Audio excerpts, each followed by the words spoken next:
Hello, everyone. We are back again this week. Today, we have with us Uday and Bassel covering South Asia, Middle East, and Africa, respectively. Over to you, Uday, before Paul chips in with Southeast Asia. Thanks, Bhargav. So the big news in South Asia comes out of India, where security forces killed 13 civilians in Nagaland in India on December 4th. Now, they said it was accidental, it was an intelligence failure, but tensions are quite high in the area, and there have been protests and counter-protests and violence also. So it's a very tense situation in the area, and there is the possibility that this could spill over to the surrounding states in the northeast, and this is a concern for businesses. If we jump over to Pakistan, anti-government protests continue against the Pakistan People's Party government in Sindh province. They recently passed a local government bill, and everyone from the federal government of the PTI to old opposition parties are protesting against it. So there are protests in Karachi today. In India also, today is the anniversary of when a mosque was demolished in 1992, if I remember correctly, in Uttar Pradesh and Mathura. So it's security forces have been deployed there, and it's a very tense situation there also over the threat of religious violence. I think that's pretty much it from my end, Bhargav, unless you have something to add here. Yes, Uday, can you please give me more inputs on the Nagaland issue? Yes. So on December 4th, civilians who were farmers were killed when they were returning back from their farm by security forces. Security forces said they were insurgents, but that turned out to be not the case. And yeah, since then, the civilians have protested outside police stations, and there's been unrest. One security force personnel has also been killed, and people are attacking security forces with stones and machetes, for example. And yeah, there's just a lot of violence in the area. And Bhargav, you could talk a little about maybe some of the peace deals with the ethnic insurgents in the Northeast, maybe, to give some context to Certainly. where the tensions come from. Certainly. In fact, more importantly, businesses need to keep a close eye on this because Nagaland itself may not have a lot of international businesses, but Assam happens to be the epicenter of economic activity in northeast India. And there are multiple ethnic groups which operate in the region, and they all use Assam as a base for their funding, whether it may be kidnap and ransom or even robbery for that matter, especially in rural areas. If if the rebel groups use this incident as a tool to recruit more, it's going to get worse for the business environment as well. At the same time, Uday, you rightly mentioned there were multiple peace deals brokered between the ethnic armed rebels as well as the Indian government, and the chief architect, happens to be the current National Security Advisor, Ajit Doval. They had brokered a peace deal with NSCN. It's a Naga rebel group, and such incidents are going to have a bad effect on the peace deal itself. If the relations go bad, things are going to escalate even further, especially along the Myanmar border, which is already tense with the current situation in Myanmar. So there we'll have to keep a very close eye on how things develop in Northeast India, especially with some of the clients. They do have some operations in Assam. With that, I will pass it on to Bassel to cover Middle East and Africa. Yes, thank you, Bhargav. In EMEA, we have around 37 developments today. The major development is in Niger. Over 100 people were killed in clashes between security forces and terrorists when terrorists launched an attack on the G5 Sahel task force. Al-Qaeda is suspected to be behind this attack. However, no group claimed responsibility.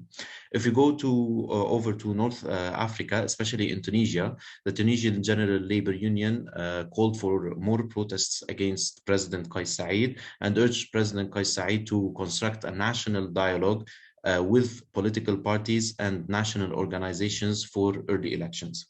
If we head over to South Africa, in South Africa, at least 1,000 people, especially environmentalists, protested against the Royal Dutch Company for their operations in the pristine coastal for operations for oil operations. They accused the company that these operations will damage maritime life. If we go to sub-Saharan Africa, in Nigeria, the British High Commission suspended visa visitor travels for Nigerian nationals. Nigeria was added to the UK's red list over the newly COVID-19 variant, which is Omicron. In Somalia, the explosions continue. At least 5 people were killed and 6 others were injured in an explosion that hit a restaurant in the southwest state. Al-Shabaab terrorist group claimed responsibility for the attack.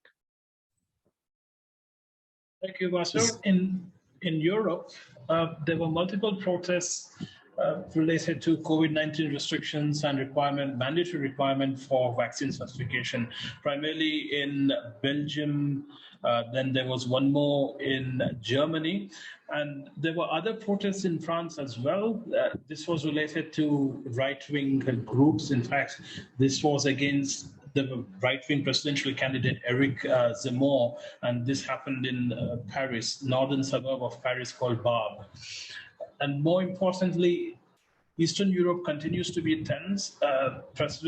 Belarusian President Alexander Lukashenko threatened to retaliate against new sanctions from the European Union, the US, and their allies in the West. He's basically saying that he's not going to buckle down under the pressure of the Western hegemony, and he's not going to back down on the current migrant crisis issue. And he has also threatened to cut off gas supply, which runs through Belarus into Europe. Now, this is damaging both for European countries as well as the pipeline operators and the gas companies based in Russia. So we'll have to look at this issue very closely in the coming days. This is likely to have a deep impact on the gas supply as well as the revenues within the gas industry. In Netherlands, there was an interesting development. At least 50 protesters were arrested after they allegedly tried to break into the organization of the prohibition of chemical weapons in The Hague. Now, this is important because the protesters were said to be Kurdish, and they were alleging that the office need to look into the Turkish attacks on the Kurdish groups in Iraq. And they further allege that Turkey is likely to use chemical weapons against the Kurds. Kurdish issue has been a major ticking point for Turkey as well as some of the other actors in the Middle East. With business interests in Turkey as well as in the oil-rich Middle Eastern region, this issue needs to be examined further as it develops. If the West uses the chemical weapons allegation against Turkey, this is going to be a game changer for Turkish economy. Turkish economy is already dealing with sanctions after they deployed S-400 air defense missile system from Russia, and the sanctions were led by the US as usual. And in the UK, oil and gas company Royal Dutch Shell pulled out of the Camborne North Sea oil field project near Scotland's Shetland Islands. Now, Shell has buckled under the pressure from the environmental groups. So the environmental groups are already having a detrimental impact on the oil and gas industry. If we take another view, this can also be seen as a positive move, as greater dependency on the electricity is likely to have a positive impact overall. However, this is not going to look good for the revenues as well as the employment levels within Scotland. And similar new development has also happened in Serbia, where thousands of protesters demonstrated in Belgrade against Rio Tinto's attempt to mine lithium in the country. Rio Tinto is a mining sector major, and lithium is the metal sought after by the electronics industry as well as the automobile industry with the advent of electric vehicles. So that's another issue we need to keep a close eye on in the coming days. Paul, with that, that's a wrap for Europe. Any further inputs from your end, mainly from South Yeah, sure. Yeah, look, so like Bassel's already said we've had a busy day as well. We one assessed event and 31 other developments plus our Myanmar daily. I'll just cover off on some of the major points, but the event that we assessed today is Papua Indonesia again. On the surface, there was a suspected member of the West Papua National Liberation Army burnt down a building in the Bintang Mountains Regency. Now, this is an area right over near the PNG border.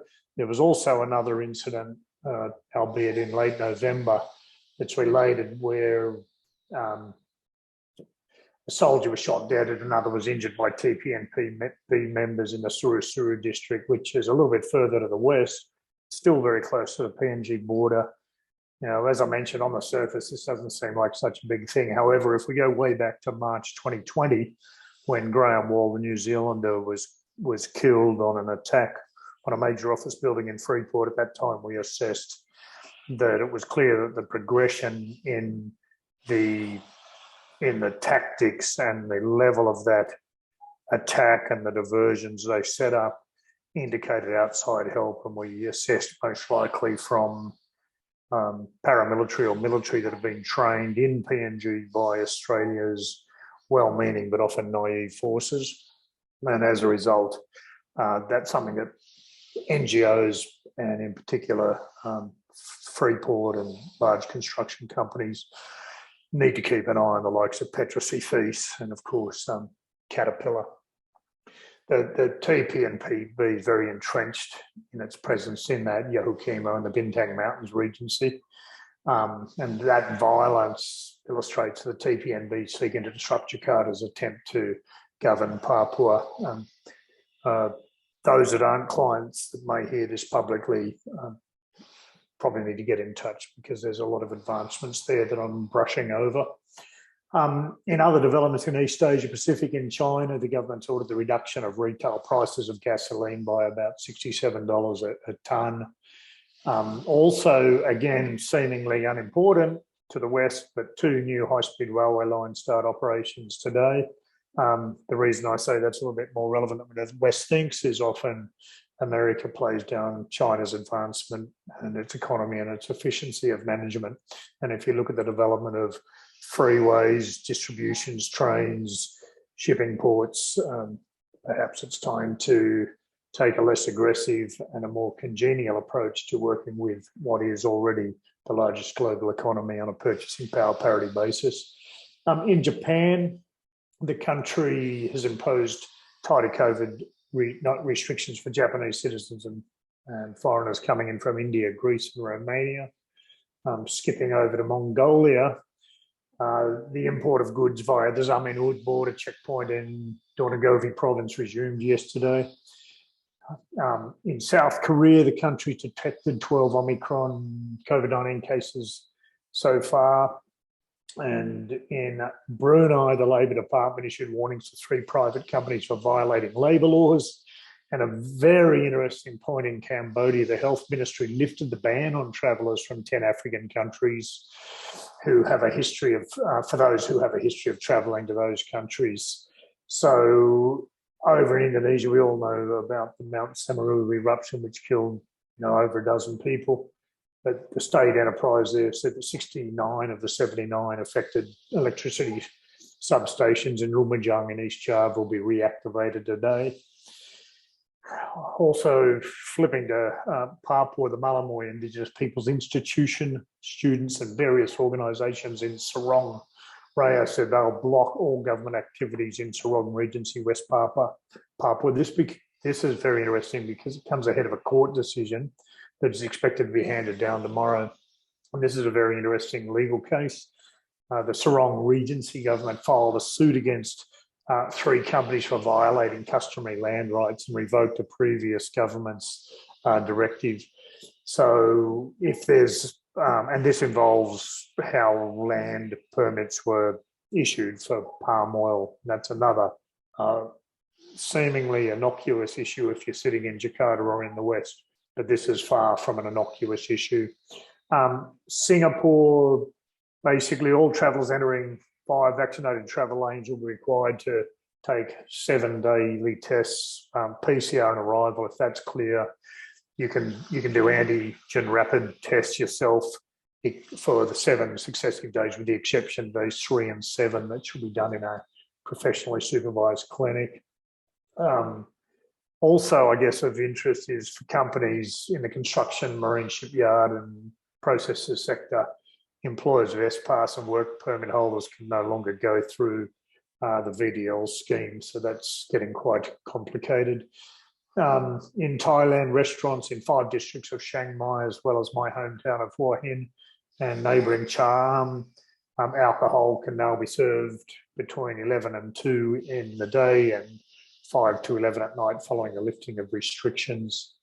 In Timor-Leste, the Parliament Committee for Health, Social Security and Gender Equality urged the Ministry of Health to implement tighter COVID-19 border restrictions. This comes after the detection of Omicron in various countries that they're concerned about.